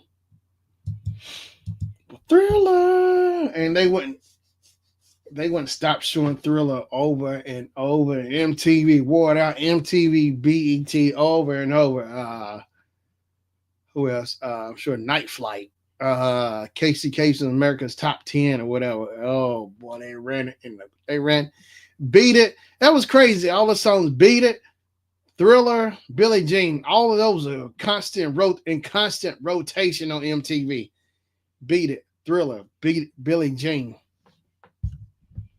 Max says, I think that's why I hated that album. Why? Because those songs Beat It and Billie Jean. Beat It was a good album, man. Eddie Van Halen was on guitar. You know Eddie Van Halen from the group Van Halen. Eddie Van Halen's on guitar.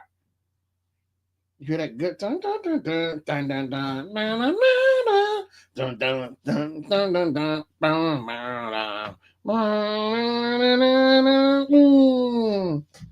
Eddie Van Halen tore that guitar up, man. No, Starlight and Thriller, I think. Oh, I hate. Oh, okay. Mm-hmm.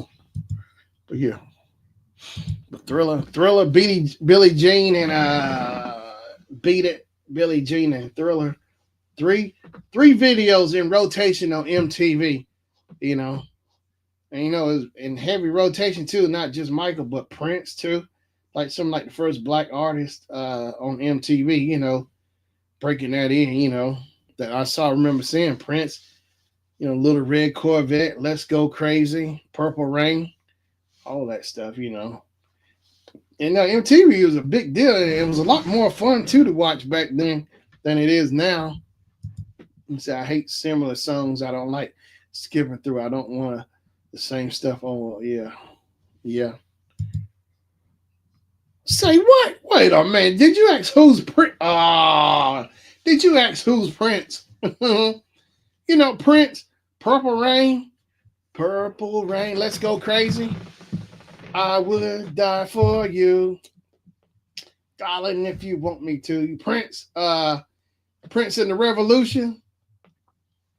Wendy Lisa, Matt Fink, the Doctor Matt Fink, Brown Mark, Andre Simone, Desi Decker. What's his name? Des Decker. Are you can't be playing, Max. You don't know who Prince is? Prince. Oh gosh. Oh. You have been deprived. You don't know who Prince is. Prince, what's his song? I want to be your lover on his second album. I want to be your lover. His first album. You should listen to his first album. He played all the instruments. Seemed like to me pretty much on that first album. But yeah, Prince, the musical genius. He could play all the instruments. Prince, Let's Go Crazy, Little Red Corvette. Little Raspberry Beret. What else? He came out later on. Prince then became Prince and the New Power Generation. Grandma liked him too. We saw me and my grandma, my mom. We all went to the concert back in '97. And that time, that album Emancipation had just came out, so it was like November '97. It was just right before my birthday. I remember that. Yeah, we went to see Prince at the Coliseum.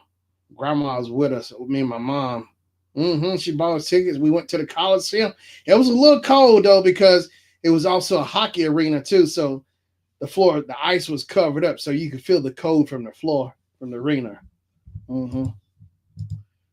So I grew up in a rock family. Most of the rock family don't know what old school music is, except Michael Jackson, Rick James, Rick James, Super Freak.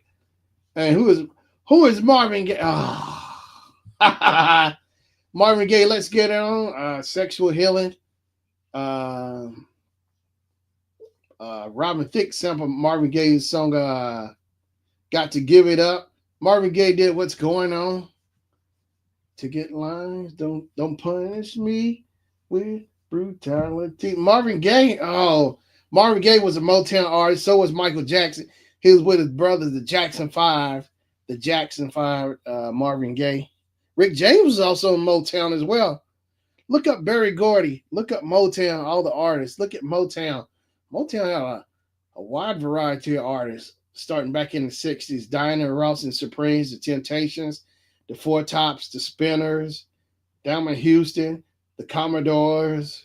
Who else was on Motown? Then David Ruffin, he went solo from the Temptations. Eddie Kendricks, he went solo from the Temptations. Who else was on Motown? There was a lot of good artists on Motown. Martha and the Vandellas. Let's see here. I did look up Motown. I don't know. Yeah, they came out during the 60s. That was a big deal too, man. I mean, music coming out in the 60s, you know, that barrier with music coming out. And see, a lot of artists too. I think back in the day, like in the '60s, if you were a black artist, they didn't really put their faces. They might put like maybe like a white person's, I think, face on the cover because it was crazy back then. You know, with the racial barriers and all that stuff. You know, artists putting their face on. You know, black artists putting their face on the record covers and stuff. You know, I tell you, it was crazy, man. But that music was like a barrier across all color, all lines. You know, across the board and reached everybody. You know, music is colorblind. You know, that's the cool thing about music. You know, if music is really good and you know it sounds good, it'll connect with a lot of people. You know, on all levels. You know, but yeah, Motown. My folks grew up doing Motown. You know, but them Temptations, man. You should look up the Temptations. The Temptations, the Four Tops. Eddie Kendricks, David Ruffin, Otis Williams, Paul Williams, Melvin Franklin. Of course, yeah, Rick James was on Motown. But Temptation, one of my other favorite groups as well, on there. Four Tops with Levi Stubbs. Who else? But yeah, the Jacksons, like my biggest favorite group from Motown. Jacksons did Dancing Machine. That was like one of their biggest hits, Dancing Machine. Get It Together. ABC, The Love You Say. Got to Be There. Never Can Say Goodbye. I think the original was by Isaac Hayes. Hey, look at Isaac Hayes. Yeah, that was okay. That's cool. But yeah, you can always still look it up. You know, the old school, that was more like, the old school was like Queen and Kiss. Oh, I like Kiss as well. Gene Simmons, Paul, Ace Frehley, and Peter Criss. Yeah, I like them as well. I like Kiss, the Kiss Army. Kiss was Love Gun, 17. Yeah, the Beatles were cool. Paul, John, Ringo, and Paul, John, Ringo, and George. Mm-hmm. Yeah, the Beatles were cool. You ever see Sergeant Pepper's Lonely Heart, the movie? Yeah, Green Day was another good group. Green Day, Sixpence, I like them. They came out like 97, Sixpence. I like Smashing Pumpkins. Oh, I can go on. Oh, rock. I like rock just as well. I like Three Doors Down. I like Van Morris. Riders on the Storm. A lot of rock. Jimi Hendrix, left-hand guitar player. Jimi Hendrix. What was good rock? I like Fleetwood Mac. Yeah, Soundgarden, Nickelback. Who else? Man, I've seen a lot of those groups, Max. I've seen, man. I think I've seen more shows than anybody in life. I've seen enough shows in to cover 10 lifetimes. I think I've seen so many groups, rock groups, all mixed rock, R&B, old school, whatever, rap. I think I've seen enough for 10 lifetimes under my belt. Mm-hmm. Yeah, look at Jimi Hendrix. Yeah, Jimi Hendrix in the Experience. I think, yeah, Jimi Hendrix. Excuse me while I kiss this guy. Jimi Hendrix was the left-hand guitar player.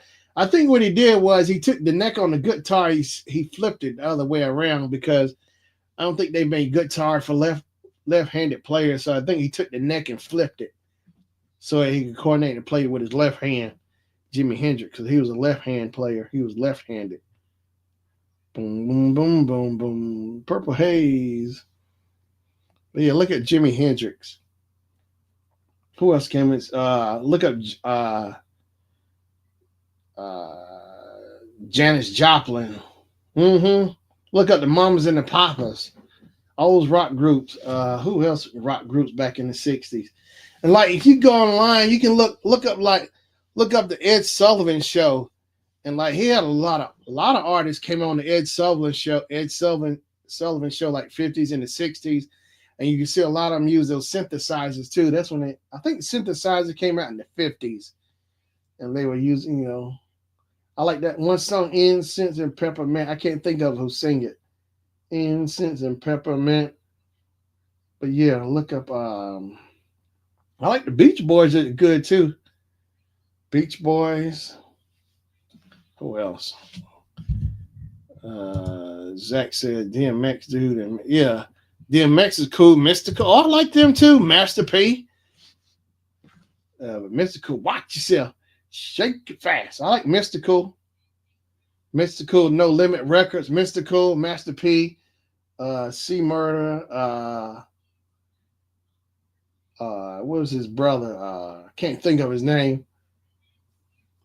Master P's brother, C Murder, and his other brother. I can't think of it, but Mystical was cool. Mystical was a veteran. He served in the Desert Storm. Mystical, he was in. He served. He was in the Army and military. Mystical's a veteran. Red Hot Chili Peppers. Anthony and his buddy Flea on bass. Hey, you should look up Parliament Funkadelic when it comes to funk. Parliament Funkadelic. Look up Bootsy Collins, his brother Catfish. They were both played in. They were part of James Brown band. Then they both went over to Parliament Funkadelic. Look up Maceo Parker. He played the horn for James Brown. Maceo Parker.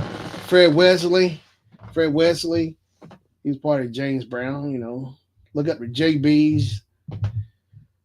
Yeah, Boots is like one of the best people I've seen play the bass. Look up the Brothers Johnson too. Look up the Brothers Johnson. Strawberry Letter 23. Lewis and George. Lewis Johnson, he's like Thunder Thumbs. And his brother, I think, was Lightning. They nicknamed Lightning and Thunder Thumping Thumbs. Lewis Johnson, he did the slap bass. So Larry Graham, look up Larry Graham too. Larry Graham and Graham Central Station. Larry Graham was another good bass player. He was like the only bass player I've ever seen like have his guitar. No, have his microphone was built into his guitar so he could sing and play at the same time. Larry Graham, another person who's bass slap. Look up Marcus Miller. Yeah, Marcus Miller is another great bass player. Marcus Miller. And I love jazz like Miles Davis,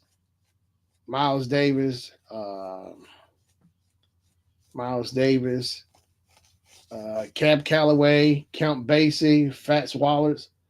What's his name? I can't get it out. Said Cab Calloway, Miles Davis, Satchmo, Louis Armstrong. Yeah. Who else? Yeah, man, I can listen to all kind of jazz. Nina Simone. Look up Roy Ayers. Listen to his stuff, man. Roy Ayers. I can go on and on, man. I love music too. All categories, man. Funk, of course. Because Rick James earlier. Super Freak. Rick James had a lot of good stuff. That's what I like. Tina Marie. Look her up. She's like one of the first female artists I ever seen play the guitar, 6-string guitar, lead guitar. Tina Marie. Look Tina Marie up. It's Teena Marie, Marie. Tina Marie. Yeah. Her and Rick James collaborated on a lot of stuff. Rick wrote stuff for Tina Marie. Like one of the biggest songs they did together was Fire and Desire. Rick James. Who else? Rick James, Tina Marie. Look at there's Teddy Pendergrass, the Gap Band, Charlie Wilson and the Gap Band. There's New Edition. Other old school groups. Stuff I listen to all the time, man. I still listen to it. I guess there's a reason why I keep listening to it because it stands out. My ears tune in to versus a lot of this music. That's I block out a lot of this music. Stuff. My ears just block it out. Can't take it hearing it. It blocks out. I tone it out. But I know good music when I hear songs I actually like. I like Daft Punk too, man. I like Daft Punk when Pharrell did that song with "Lose Yourself to Dance." You're gonna get lucky, get lucky. Now Rogers, I like him. He was in the Daft Punk video with Pharrell. Now Rogers, he played like lead guitar for Chic. Him and Bernard. I can't think of his last name. Bernard. Can't think of his last. Not Bernard, right? But Chic was another good group. They did the song "Good Times." The first time I heard the song Chic was my mom. We was at my aunt's house. She had a cookout, and I remember hearing Good Times" by Chic, because I remember asking my mama, I gotta get something to drink or something. So she took me down the street. We went down to the street to the pantry. I remember leaving, hearing the song, and we came back because the pantry was just right down the street from my aunt's house. The pantry. Then we came back. We had the cookout. So that first time I remember hearing Chic was at the cookout. But yeah, like Marvin Gaye and Tammy Terrell were like a duo. They did "If I Could Build This Whole World Around You."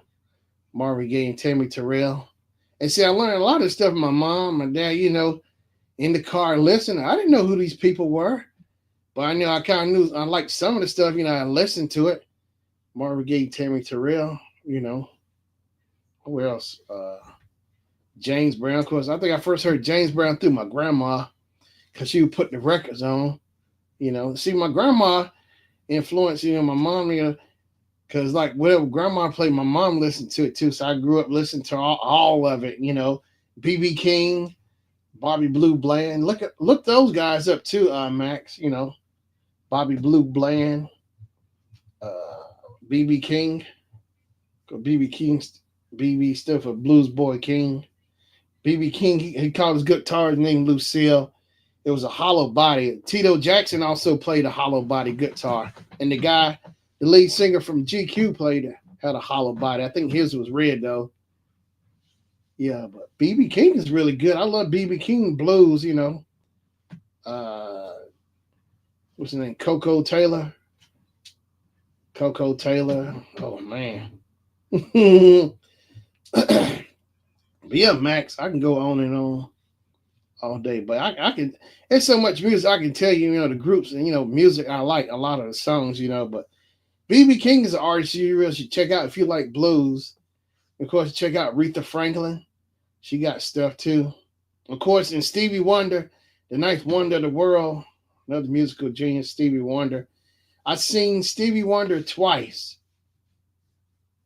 My mom took me back, like we went back in the early 2000s. Then I saw him back in November 2015. Yeah, Stevie Wonder. Stevie's got a lot of good stuff, You should listen to all his early hits, Stevie Wonder's early hits. I like Smokey Robinson and the Miracles. Then Smokey went solo. Smokey was like Berry Gordy's right-hand man with Motown. He helped him pick the talent and stuff. So Smokey was not only a singer, but he was also a writer, helped write some. He wrote songs for the Temptations too. And of course, Stevie Wonder wrote his own songs and stuff too. He had creative control as well. Barry gave him creative control, But yeah, look those guys up. Stevie Wonder. One of my favorite Stevie Wonder albums. I think I first ever heard him was Hotter Than July. My mom has that record. I remember looking at the album cover. I couldn't figure out when I was little, just looking at it, but it was, you see Stevie got shades on, you see the beads, you see the sweat coming down his face because the album's called Hotter Than July. So he's sweating. Hotter Than July. It's got a lot of good songs on there, That's a bad album. Will Smith sampled that song I Wish from off of that album. He sampled like back in 97. Will Smith sampled I Wish by Stevie Wonder. Jodeci did the cover Lately by Stevie Wonder, which is also on the album as well. On Hotter Than July is a bad album. I Wish. Ain't Gonna Stand For It. Oh, and I found out All I Do is Think All I Do. Stevie wrote the original song. I saw maybe a few weeks ago. He wrote that originally for Tammy Terrell. I didn't know that. Tammy Terrell, who's on Motown, because they both were on Motown. He wrote that song for her. All I Do. The original is for Tammy Terrell, so it came out like back in, I think, in the '60s when that came out. But Stevie redid it, recorded, and put it on his album Hotter Than July. Mm-hmm. All I Do. And Tammy Terrell sings the song. It's not bad. I actually like the original. The original is cool, but of course, Stevie, came out in 80, 81 with that album Hotter Than July. He killed it. His keyboard, synthesizers, everything, the drums, guitar. But Max, man, like a music library. All the stuff on the music I've heard, man, it's like your ears pick up on stuff that you like, then you try to find more music from that artist or whoever it was,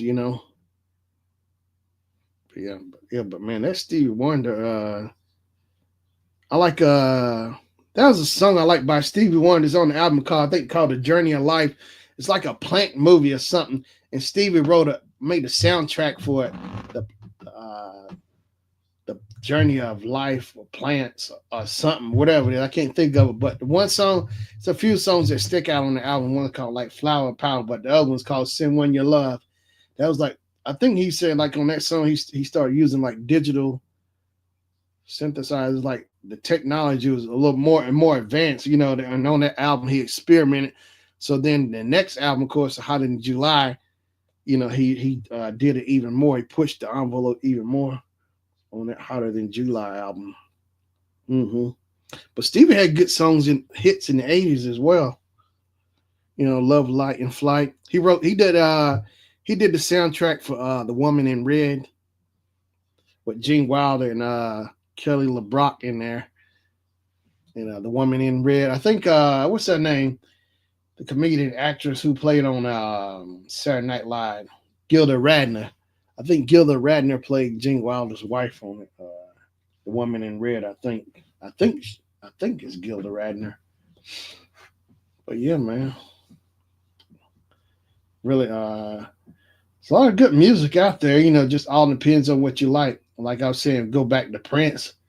Look at all the albums Prince made. And plus, like when Prince passed away, he had music in the vault, literally in a vault. They had to go in there and bust through and get it out.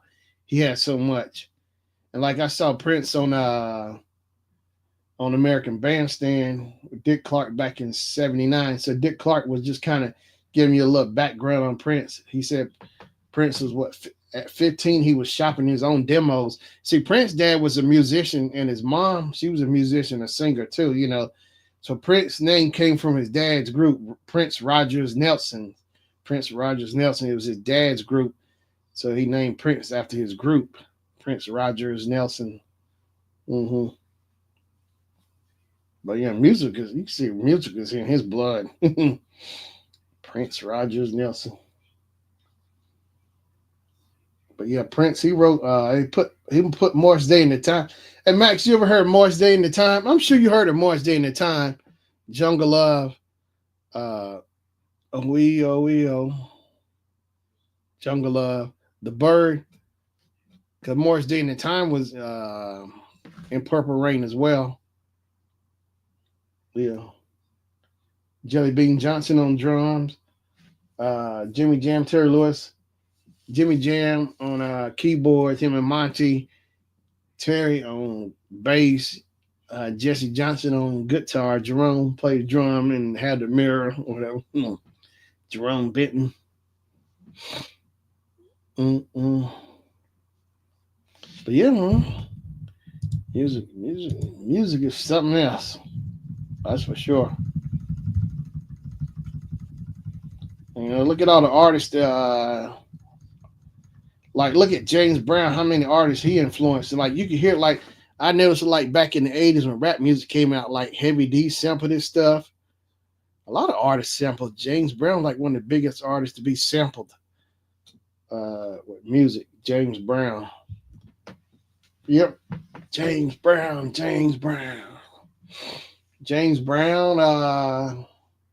Rick James was sampled. Hammer sampled. MC Hammer Sample James, no, not James Brown, but Rick James song, Can't Touch This. He sampled Super Freak for Can't Touch This. It came out like back in 91, I think. 89, 90. Can't Touch This. It was a really big hit.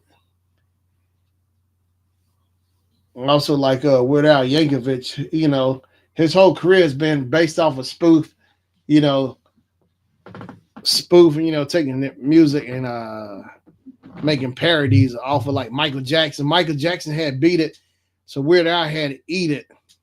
Yeah, he's been doing that forever. Like Coolio's Paradise, so Weird Al had Amish Paradise. Mm-hmm.